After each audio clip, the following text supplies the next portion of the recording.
Guys నేనైతే మీకు ముందే చెప్తున్నా. సో ఖచ్చితంగా ఏ పాలిటెక్నిక్ కాలేజ్ గురించి మీకు ఇన్ఫర్మేషన్ కావాలో ముందే కలెక్ట్ చేసుకొని పెట్టుకోండి. సో మీకు ఎటువంటి కాలేజ్ ఏ కాలేజ్ గురించి అయినా ఇన్ఫర్మేషన్ అయితే నేనైతే ఇస్తాను. సో ఒక్కసారి మీరు కింద కామెంట్ అయితే చేయండి. ఇకపోతే గైస్ రీసెంట్గా జరిగిన పాలిసెట్ ఎగ్జామ్లో సో ఈజీగానే రావడం జరిగింది. సో మన సబ్స్క్రైబర్స్ అందరూ కూడా బాగా రాశారని అయితే ఎక్స్పెక్ట్ చేస్తున్నా.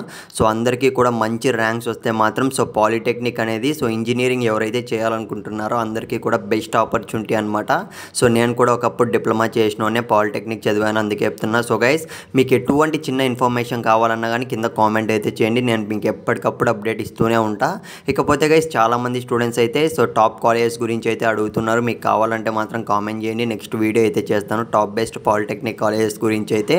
ఇకపోతే గైస్ స్టూడెంట్స్ అందరూ ఎగ్జామ్ అయితే అయిపోయింది, పాలిసెట్ ఎగ్జామ్. సో రిజల్ట్స్ ఎప్పుడనైతే చాలామంది అయితే ఎదురు చూస్తున్నారనమాట. ఇప్పుడే మనకు గుడ్ న్యూస్ రావడం అయితే జరిగింది. ఒక్కసారి స్క్రీన్ మీద అయితే గమనించండి గైస్. సో మే 10th లోపు పాలిసెట్ ఫలితాలు అంటే పాలిసెట్ రిజల్ట్స్ అనేటివి మనకు సో మే 10th లోపే రిలీజ్ అయితే చేసేస్తున్నారనమాట. ఎందుకంటే మనకు డ్యూ టు ఎలక్షన్స్ ఉండడం వల్ల సో రిజల్ట్స్ అనేటివి మనకు తొందరగానే అయితే ఇచ్చేస్తున్నారనమాట. ఇకపోతే కౌన్సిలింగ్ అప్డేట్స్ కూడా మీకు ఎప్పటికప్పుడు పిన్ టు పిన్ ఇస్తుంటా. సో ఛానల్ అయితే సబ్స్క్రైబ్ చేసుకొని పెట్టుకోండి. ఇకపోతే కౌన్సిలింగ్ ఎప్పుడు ఉంటుంది అన్న విషయానికి వస్తే సో మనకు జూన్లో అయితే స్టార్టింగ్లో అయితే ఉంటుంది అన్న అప్డేట్ రావడం జరిగింది. ఎందుకు ఇంత డిలే అంటే డ్యూ టు ఎలక్షన్స్ గుర్తుపెట్టుకోండి. సో 30th ఈ నెల 30th కల్లా మనకు సో కీ అనేది రిలీజ్ చేస్తారు. ప్లస్ మనకు ఆన్లైన్ ఎవాల్యుయేషన్ మొత్తం కూడా కంప్లీట్ అయిపోతుంది అనమాట. సో 10th లోపే రిజల్ట్స్ వచ్చేస్తాయి, రెడీగా అయితే ఉండండి గైస్.